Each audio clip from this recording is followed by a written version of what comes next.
Bismillahirrahmanirrahim. Nyonggo lakoni urip. Sukmoko pancen wis dadi kodho lan kodare masih sewu iso nyingkirni, ora bakal iso nggeser, ora usah engkres, amarga Gustine murah tur welas asih. Jaga.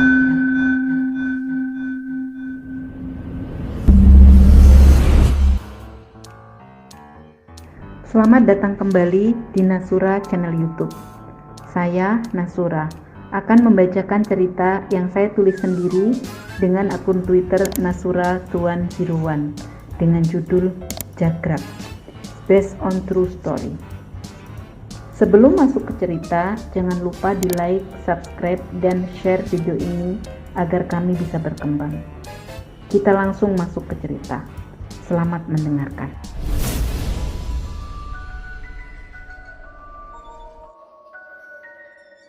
Seperti yang sudah kita ceritakan di video sebelumnya, bahwa dokter dan perawat sangat ketakutan saat merawat Nyai Sapu Jagat. Setelah selesai melakukan tugasnya, dokter meninggalkan kediaman Bambang Wisanggeni. Tinggallah Bambang Wisanggeni bersama putrinya di kamar Nyai Sapu Jagat. "Pa, Rati boleh ya hari ini nggak sekolah? Rati ingin merawat Mbak Ida." Kata-kata Ratih membuat Wisanggeni tercenung, tapi kemudian Wisanggeni tersenyum dan mengangguk. Ratih terlihat senang dan memeluk papanya. Adi juga akan libur hari ini." Tiba-tiba Adi dan Magdalena sudah ada di antara mereka. Adiknya Magdalena tidak ada di antara mereka karena sedang ada urusan di luar kota. Suasana pagi itu sedikit mencair saat mereka berkumpul di kamar Nyai Sapu Jagat. Meski Nyai Sapu Jagat masih terbaring tidak berdaya, namun setidaknya dia ada bersama mereka. Magdalena juga memutuskan untuk tidak ke kantor. Begitu juga Bambang Wisanggeni mengambil izin cuti untuk hari itu. Mereka berkumpul di kamar Nyai Sapu Jagat, bergantian merawatnya. Magdalena yang menjaga Nyai Sapu Jagat saat Wisanggeni, Adi, dan Ratih ke masjid untuk berjamaah. Hari itu berlalu hingga lewat tengah malam. Nyai Sapu Jagat belum juga siuman, padahal dia memiliki tugas penting, yaitu memindahkan penghuni area perumahan ke hutan larangan sesuai janjinya. Semua orang sudah terlelap, kecuali Bambang Wisanggeni. Dia sengaja memasang sirep agar mereka semua tertidur. Dia membopong tubuh keponakannya ketika dia mendengar ringkik kuda samar-samar di depan rumahnya. Seperti dugaannya, sebuah kereta sudah berada di depan gerbang. Di samping kereta itu telah berdiri sang pemilik penjara gaib dan guru Nyai Sapu Jagat. Ketika Nyai Sapu Jagat dibopong keluar dari pintu, banyak sekali bayangan hitam mendekatinya. Namun mereka seperti membentur sesuatu saat berusaha masuk ke dalam tubuh Nyai Sapu Jagat. Akhirnya mereka hanya bisa mengikuti kemanapun tubuh Nyai Sapu Jagat dibawa. Bambang Wisanggeni memang telah memasang pagar gaib agar mereka tidak bisa masuk ke dalam tubuh Nyai Sapu Jagat. Di depan gerbang, Bambang Wisanggeni memberikan tubuh Nyai Sapu Jagat kepada gurunya dan menyerahkan selembar daun kering. Bambang Wisanggeni menemukan daun kering itu di saat beliau menggunting baju Nyai Sapu Jagat pagi tadi.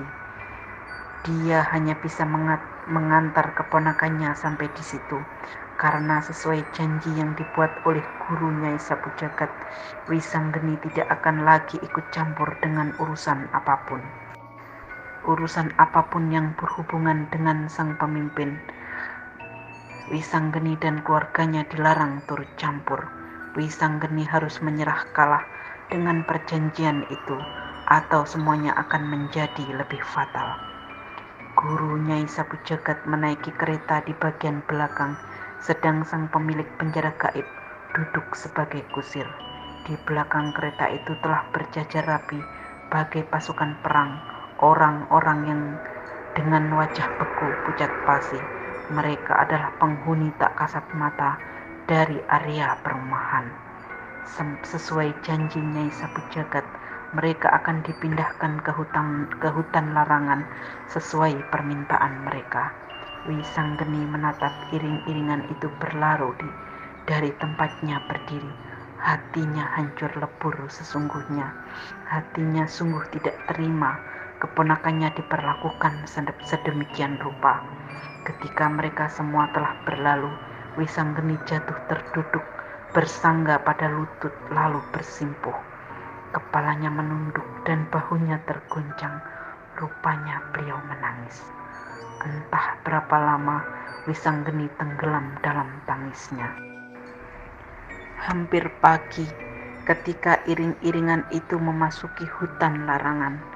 Di depan pohon tempat Nyai Sapu Jagat pernah terkapar meringkuk tak berdaya, mereka berhenti.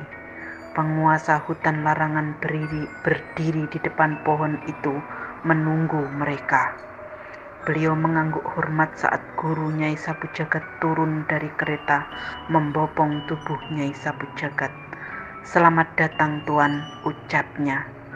"Terima kasih, kami mohon maaf karena kondisi Nyai Sapu Jagat yang kurang baik, jadi kami membopongnya," ucap guru Nyai Sapu Jagat berbahasa basi. "Jika Anda mengizinkan, saya ingin merawat Nyai Sapu Jagat, karena koyakan-koyakan di tubuhnya akan menimbulkan bekas luka yang susah hilang, terutama di bagian wajahnya. Tapi hamba akan berusaha semampu hamba," ucap penguasa hutan larangan panjang lebar. Guru Nyai Sapu Jagat nampak terkejut, raut mukanya bimbang. Menyadari kebimbangan gurunya Nyai Sapu Jagat, penguasa hutan larangan kembali berucap, "Jika Anda keberatan Nyai Sapu Jagat tinggal di tempat kami, Anda boleh membawanya pulang." Guru Nyai Sapu Jagat semakin terkejut, mukanya sedikit bingung. Tas ini tertinggal saat Nyai Sapu Jagat dikurung di sini dan pergi tergesa-gesa karena seorang bocah menyusulnya. Penguasa hutan larangan mengulurkan sebuah tas, dan benar, tas itu adalah milik Nyai Sapu Jagat. Penjelasan penguasa hutan larangan membuat guru Nyai Sapu Jagat percaya bahwa laki-laki di hadapannya bisa dipercaya. Akhirnya beliau tersenyum dan berkata, "Sungguh suatu kehormatan jika Anda berkenan merawat murid kami." Wajah sumringah laki-laki penguasa hutan larangan jelas tergambar. Guru Nyai Sapu Jagat pun menyerahkan muridnya. Laki-laki itu membopongnya dan membawanya masuk ke dalam pohon. Setelah berbasa-basi, hilangnya laki-laki itu diikuti oleh hilangnya semua orang yang ada di situ, termasuk 1000 nyawa penghuni tubuh Nyai Sapu Jagat. Suasana menjadi lebih lengang dari sebelumnya. Tinggallah guru Nyai Sapu Jagat dan penguasa penjara gaib berdiri terpaku. Rasanya mereka tidak percaya pekerjaan yang tadinya dianggap mustahil telah terselesaikan.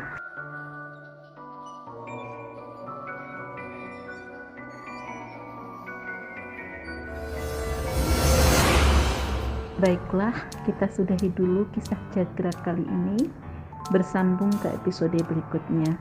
Terima kasih yang sudah mendengarkan. Sampai berjumpa kembali di video berikutnya.